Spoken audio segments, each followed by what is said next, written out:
cet invité, c'est le commandant Vincent Quentin. Bonjour. Alors, vous êtes, j'avoue, j'ai écrit l'étiquette. Vous êtes donc pompier professionnel, évidemment, mais également actuellement le chef de groupement au sein de la direction en charge de la promotion pour le volontariat et la citoyenneté. C'est-à-dire que si on a des questions pour s'engager, c'est plutôt vers vous qu'il faut se tourner. C'est ça? Alors, la raison de votre venue, ce sont notamment, on en parlait un petit peu plus tôt dans la matinale, ces 2 cérémonies qui sont prévues en fin de semaine en Vendée. On a une prise de commandement pour commencer, ça va être à Fontenay-le-Comte. Ensuite, il y en aura une autre à Pouzauges. Ça veut dire qu'il y a souvent du mouvement comme ça dans les casernes, dans le département? Alors en fait, la force de frappe des sapeurs-pompiers, au SDIS de la Vendée, c'est un groupe de 3000 personnes.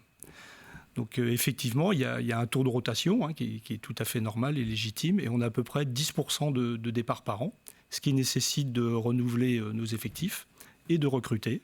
Et c'est ce qui explique les passations de commandement auxquelles nous allons assister ce week-end. Alors vous avez sorti un chiffre, c'est ce 3000 personnes, mais ce qui est intéressant, c'est que si on rentre dans le détail, ce ne sont pas du tout 3000 professionnels. Complètement. Donc c'est un vrai modèle, on le qualifie de modèle de la sécurité civile. En France, on a un modèle qui est extrêmement performant, qui est assez exemplaire. Donc il repose sur une complémentarité qui existe entre des sapeurs-pompiers professionnels et des sapeurs-pompiers volontaires. Donc en Vendée, nous avons à peu près 2600 sapeurs-pompiers volontaires, 300 sapeurs-pompiers professionnels, mais également des personnels administratifs et techniques, il ne faut pas oublier, puisque pour faire tourner notre grande machine, il faut en arrière des personnes, des architectes, des informaticiens, enfin voilà, des mécaniciens. Donc voilà, vous avez les 3000 personnes qui sont rassemblées pour venir au secours des personnes. Donc sur ces 3000 personnes qui œuvrent en Vendée autour des incendies et des interventions donc, qui relèvent de votre métier, en gros 400 en ont fait leur carrière et le font à temps plein. Est-ce que ça fonctionne comme dans l'éducation nationale, justement, quand vous êtes... est-ce que ce sont des mutations? Est-ce qu'on est susceptible de changer de département quand on a envie de bouger? Ou alors on peut rester en Vendée? Alors très précisément, le statut de sapeur-pompier professionnel, c'est un statut de fonctionnaire de la fonction publique territoriale. Mais ce qu'il faut entendre dans le mécanisme et dans le fonctionnement, c'est cette vraie complémentarité qui existe entre les professionnels et les volontaires.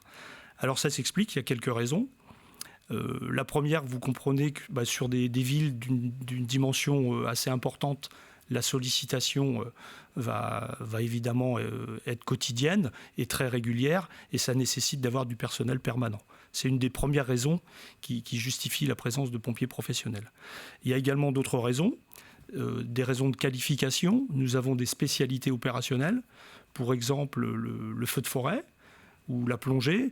Donc on comprend que pour exercer professionnellement la spécialité de la plongée, il faut des entraînements très réguliers, très rigoureux, c'est une vraie expertise. Et donc là aussi, il faut une professionnalisation. Il y a une autre raison aussi, c'est que les sapeurs-pompiers professionnels s'investissent dans la formation et sont très souvent des formateurs. Donc cette force de frappe qui est apportée par les pompiers professionnels, elle permet au volontariat qui derrière, massivement, c'est à peu près 80% des effectifs, viennent travailler en totale complémentarité.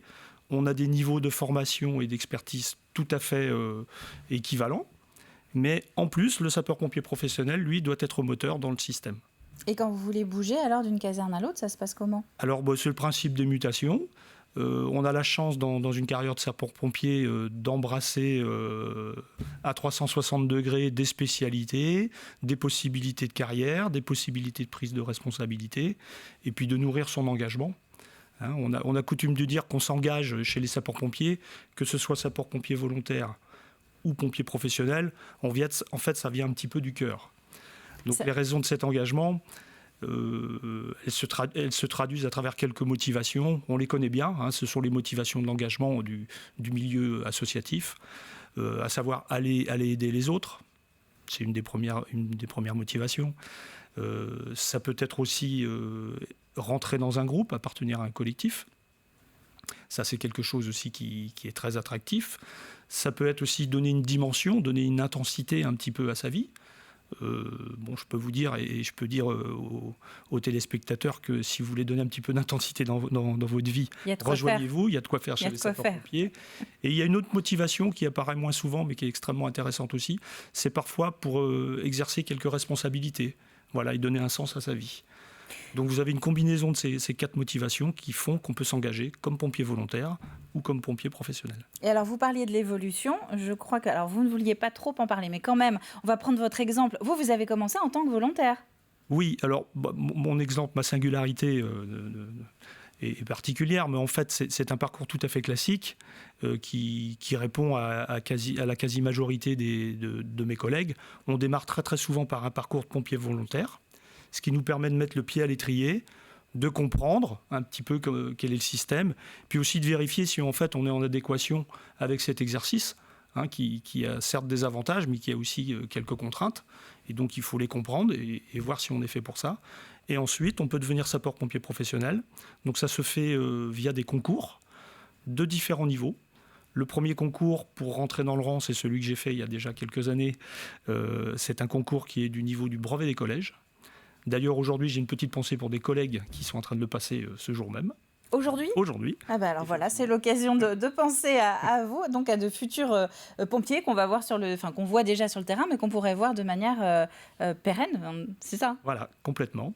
Et il y a 2 autres possibilités de passer des concours. Si l'on souhaite accéder directement au grade d'officier, donc au grade de lieutenant, c'est un bac plus 2, au grade de capitaine, c'est un bac plus 3.